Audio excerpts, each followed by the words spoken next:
Have you ever wondered what it takes to consistently be able to take stunning photographs? Great photographs that hold an air of mystery. Photographs that are just so engaging that you cannot take your eyes off them. Is it perhaps the lighting, the composition, the exposure, the editing, or is it that the photographer just owns some fancy equipment and is really lucky? And even more importantly, why is it that, especially with social media today and the amount of volume of photographs that we see, why is it that most photographs are boring? Why do they lack the wow factor? And to bring it even closer to home, let me ask you this. How do you and I know that what we've in fact photographed is good or great? You know, you go and show photographs to family and friends, or you post it on social media. My question is, what is the reaction you get?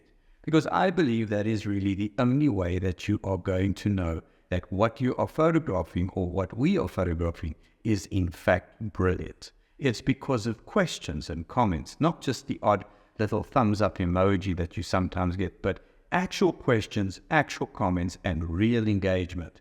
Questions like, wow, where is that if the place that you photographed is interesting? Or, wow, what camera do you use? Not that it makes a difference, but some people will ask that in any case. Or probably the best question of all is this photograph for sale?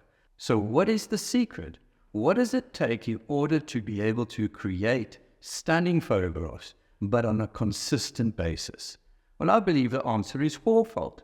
I think it is these four things. It is desire, knowledge, practice, and time.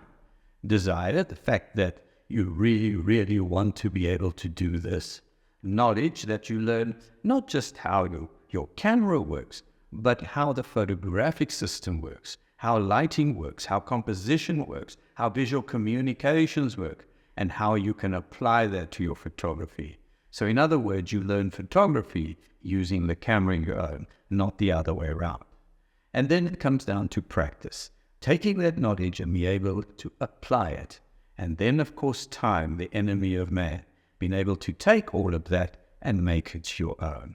The fact is, everyone can take a picture, but very few can take a photograph properly.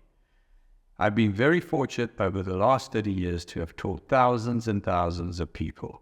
And all of these people have come in with this desire to want to learn photography. But sadly, I've also met those who have equally as much passion and desire, but their excuses seem to outweigh their desire. You know, you bump into someone and I say, I know you wanted to do photography. I know you wanted to be on the course. Why haven't I seen you yet? And the excuses would be something like, oh, Martin, you know what? I don't have a good enough camera yet. Wait until I've spent some money and got something nice, then I'll come and see you. Well, that's utter nonsense, because cameras don't take great photographs. People do.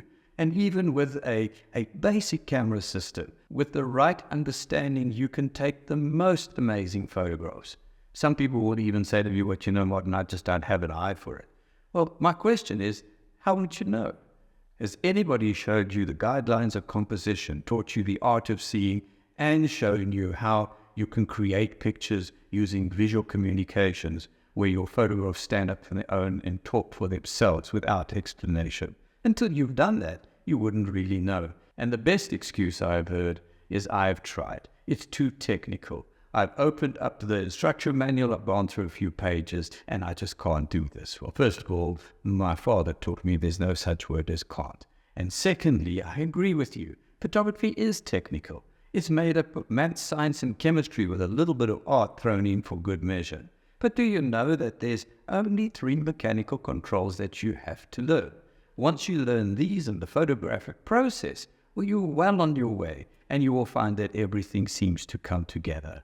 So there is actually no excuse. I had somebody say to me the other day, Martin, I really wish I could do what you do. I really wish I could be behind the camera all day taking photographs and being able to do something that you love as a career. Well, my answer is simple. It's not going to come from wishing. So if there's a desire, then it is really up to you. Many of my students who have done this course over the years are loving photography today. They've got past the stage fright and they're loving it. You can go read the testimonials for yourself. And a lot of my students have become full-time professional photographers, and some are now even exhibiting fine art photographers. Like I said, it's going to come down to your desire. If you want to wow people with your photographs, if you want to evoke debate, if you want to stop taking pictures but rather create masterpieces, it's going to require a commitment. And if you decide that you want me to help you, then the commitment is simple. It is 6 weeks. All I require from you is 6 weeks. And in 6 weeks, I'll take you through a step-by-step program where I'll teach you all the technical and artistic things that you need to learn. What you need is a camera that can work in full manual mode, because I want to teach you how to do photography yourself and not rely on auto or program photography. But it is a commitment, either a 6-week commitment or to commit to 6 lessons, which you can do at your own pace of time. It all depends, of course, on lifestyle. But either way, it doesn't matter. It requires that commitment. Allow me to show you what is possible. If you watched this video up to now, I am almost sure that you are interested. But like I said earlier, it's now up to you. Everything now is up to you. All you need to do is click the link that we provided, and I hope to see you on the course in a moment.